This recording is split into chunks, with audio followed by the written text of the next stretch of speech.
Hey everyone, GrimmChorizo here, and welcome to Ringside Predictions. You know what? This background, this doesn't feel right. I mean, this is Hell in a Cell. This has got to be, we need to change something about this. There we go. That is perfect for Hell in a Cell. Really gives the whole feel of the dangerous, deadly, destructive hell. So first up on the pre-show, we have a six-man tag, a match that we already saw on Raw, so the excitement level is about here. We've got Cesaro, Neville, and Dolph Ziggler teaming up to face Rusev, King Barrett, and Sheamus. To me, this is just lazy to give us another six-man tag because these feuds haven't really gone anywhere. We've got Ziggler and Rusev been feuding forever, but Dolph Ziggler has now started a feud with Tyler Breeze. So, I mean, what's the whole point? And then Neville and Cesaro have kind of been teaming up to fight King Barrett and Sheamus, who've been teaming up. But Stardust is also on the side like, oh, I'm going after Cesaro. So I feel like this is kind of just a match to fill a slot and to be a pre-show match that doesn't really matter, and it's eventually going to lead to the feuds that are being built with, Ziggler and Tyler Breeze, Cesaro and Stardust, and who knows from there. But as for a winner, I'm going to go with the heels winning, Rusev, Sheamus, and King Barrett, just because even though they won on Raw, I just think that with Cesaro having to worry about Stardust eventually going to do something to him, Ziggler now have to worry about Tyler Breeze, I just don't think that they have as good odds. There could easily be a distraction, and this match doesn't even really matter, so I think the heels are going to win. Then for the actual show, Intercontinental Championship, Kevin Owens, the current champion, versus Ryback, the former champion. This one I really think they could have got away with just doing the rematch on Raw, which they tried to. They did it on SmackDown, but it was a disqualification, I believe, or a count-out. So we're getting it at the pay-per-view, which the match last month was actually pretty decent. But I want to see Owens move on to another feud. So I think Kevin Owens is going to win here, retain the title. Hopefully clean, but that's probably not going to happen because I want this feud to end, and then Owens can move on to someone else. I don't know where Ryback goes after this, but I'm more focused on what Owens is going to be doing. So I say Kevin Owens retains, and I think he's actually going to hit the pop-up powerbomb. He hasn't hit it on Ryback yet, to my knowledge. If I'm wrong, let me know in the comments. But he hit it on Mark Henry, for God's sake, on Raw, so he obviously can do it to Ryback. WWE Tag Team Championship, the New Day defending the titles against the Dudley Boys. These guys have been going at it for a few months now. Dudley Boys have not been able to get the advantage over the New Day. New Day's always cheating to retain their titles or getting disqualifications to keep their titles. I think that the Dudley Boys finally get it here, because if they don't, I don't really see how the feud can go anywhere else. Because if New Day cheats again, or do disqualification, you can only do that so much with the feud actually mattering. So I say have the Dudley Boys win, and I think they will, and then have this go to TLC, do a TLC match or a table match or something, and then have New Day actually win them back. That's just my opinion, but I think the Dudley Boys will win. Charlotte, the Divas Champion, defending against Nikki Bella. This is another one that I really wish could have finished up before the pay-per-view, because the problem is they do one Divas match a pay-per-view, and it's usually for the title, which makes sense, or it's a pointless tag team match. But you've got Paige, who returned last month, who really hasn't got to do anything. She should be in a high-profile match. You've got Natalya, who has been brought back into the mix, who deserves to be in a high-profile match. You've got Sasha Banks, who is the most over of all the women, and she's not doing anything. And Becky Lynch, who's just playing Charlotte's sidekick. So what I wish could have happened here is that Nikki could have been out of this, and it could have been Charlotte versus Paige, maybe Charlotte versus Sasha, Paige versus Natalya for a number one contender match, just something like that to involve these other women, because they don't really have anything to fight over. Yeah, there's a little bit of a story, like who attacked Natalya? Well, it's obviously Paige. Paige is a crazy bitch. That's basically her character. She's like, I want to be your friend, but I don't really. Yeah, I'm just crazy. I don't know. As far as the match, though, I'm kind of rambling. I think Charlotte will retain, and then hopefully move on to what I'm talking about, a feud with Paige, or a feud with Sasha Banks, or something like that. John Cena United States Championship Open Challenge, doing the first one on a pay-per-view, the first pay-per-view edition of the US Open Challenge. So this is exciting. You don't know who it's going to be. That's why I can't just predict the winner. I have to predict who I think is going to answer the challenge.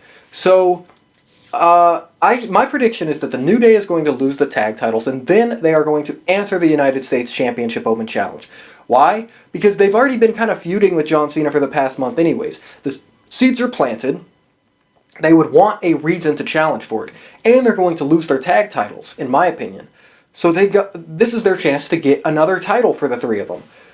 Big E already challenged and lost. Xavier Woods already challenged and lost. Kofi Kingston has not challenged. I think New Day answers the challenge, beat down John Cena. Kofi goes in and wins the United States Championship from John Cena, who is apparently going to be taking time off after Hell in a Cell. So my prediction is that the New Day answers the challenge, and I believe Kofi will be the one representing the team, and I think that they will win. Now, some other names that could answer the challenge.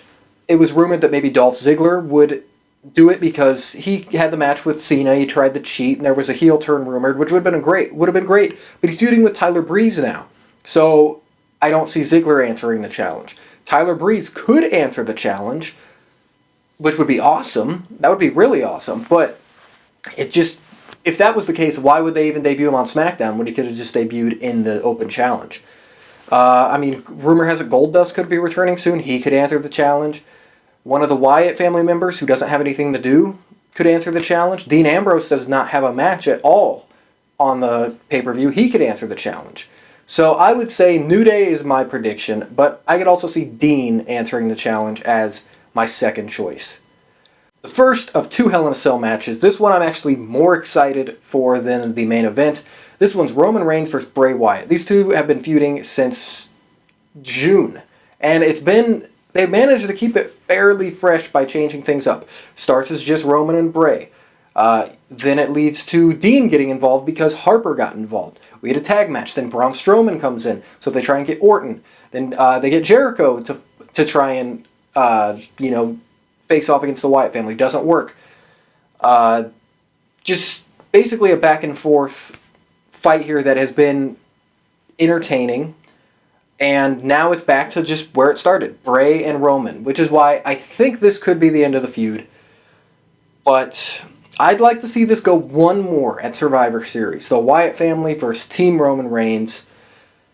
That's where it should end. However, we're talking about Hell in a Cell here, and I think Roman Reigns is going to win this match. I think this match is going to surprise people because these two have good chemistry together. They are hard-hitting, just powerful, striking, just hard hitting, which is perfect for a Hell in a Cell. I would love to see it, but I don't think it's going to happen because there's another cell match, is Reigns to spear Bray through the cell. That would be just fucking awesome. But I think we're going to see steel steps, steel chairs. We're going to see lots of shit in this match, and I think it's going to be very good with Roman Reigns getting the victory. Seth Rollins, the WWE World Heavyweight Champion, defending the title against Kane, the Demon Kane. And also, if the Demon Kane loses, Corporate Kane will be fired as Director of Operations. When I was writing out the match list so that I can remember it, this is the match I forgot. That is sad. The match I forgot is the World Championship match. I couldn't remember it. And I think a big part of that is because Kane wasn't even on the Go Home Raw. Anyways, I think, and this one I've been back and forth, because I thought when Rollins fought Sting, that Sting would win and Sheamus would cash in. So going into this one, I was thinking, okay, Kane will win, and then Sheamus will cash in. But the more and more I'm thinking about it, I think Rollins is just going to win. And that's going to be it. I don't think we're going to see a cash in, because Sheamus has kind of moved into this thing with Barrett as a team. And Sheamus, it just doesn't feel right to have a cash in here. And I think Rollins, if he's going to lose it, he's going to lose it at like Survivor Series or the Royal Rumble.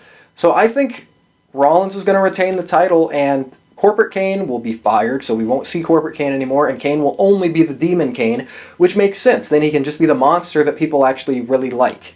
And then the main event, the match built 13 years in the making. The Undertaker versus Brock Lesnar in a Hell in a Cell match. These two have had a Hell in a Cell match before, and it was a phenomenal Hell in a Cell match. If you've never seen it, check it out. No Mercy 2002, one of my favorite Hell in a Cell matches. It really made Brock Lesnar a star, and it established Undertaker as the veteran and the legend that he is. Brock Lesnar won that match. I think Brock Lesnar is going to win this match as well. This is the final chapter of Undertaker and Brock Lesnar, so they say. But it's WWE. Once in a lifetime, right? Rock and Cena, and then they did it again the next year. So, for all they fucking care, they could do Undertaker and Brock Lesnar 5 more times and call it the final chapter every time. But I honestly believe them. I think this is going to be the final chapter, and Brock Lesnar is going to win, because that makes sense. I was really disappointed with the SummerSlam swerve and the dirty ending with Undertaker winning because of the timekeeper ringing the bell. I thought that was a bullshit ending, and it was all just to set up one more match, which is what we have here. I don't have a lot of expectations for this match because their old Hell in a Cell match was so damn good. They're both young, and Brock is still a fine shape, and Undertaker can still kind of go. But this is a brutal match that, to really sell its brutality, especially like they did in the last one, they're not going to be able to do that stuff. 1, because Undertaker's older. 2, it's PG. There's not going to be any blood. They're not going to be going outside the cell. They're not going to be fucking doing all this crazy shit. It's basically, in my opinion, probably just going to be a match that they're in a cell. I hope I'm proven wrong. But I hope Brock Lesnar wins. I hope this ends it, and then it sets up, who knows? I don't know who Brock feuds with next. I don't know who Undertaker feuds with next for WrestleMania. I don't know. But all I know is this Undertaker and Brock thing has got to stop, and it's got to stop with Brock winning. So those are my predictions for Hell in a Cell. I'm pretty excited for it. I'm more excited than I was for Night of Champions last month, but that's partly because, gimmick matches are fun. Hell in a Cell matches, although I don't think it should be its own pay-per-view because it kind of lessens what Hell in a Cell is, it actually makes sense for these feuds. If it were back in the day, Roman Reigns and Bray Wyatt probably would be put in a cell to end their feud. Undertaker and Brock Lesnar, there's all the personal rivalry and history behind it that it makes sense, and it's such a big match. I think the best match, I think Roman Reigns and Bray Wyatt have a lot of potential to steal the show, as well as the John Cena Open Challenge, because we don't even know who it is, and Cena's Open Challenges have been must-see TV for a long time. So yeah, I'm looking forward to the pay-per-view. Let me know what your predictions are, what you think of my predictions, if you're excited for the show. Just let me know in the comments. Thank you for watching. Next month is Survivor Series, so I'll be sure to do a predictions for that, and Survivor Series is always a good show. Last year we had Sting debut. In the past, there's been lots of debuts. Shield debut, Undertaker debuted back in the day. The Rock debuted there. I think Kurt Angle debuted there. So it's got a lot of big surprises there. So yeah, be sure to tune into my predictions next month, and thank you for watching.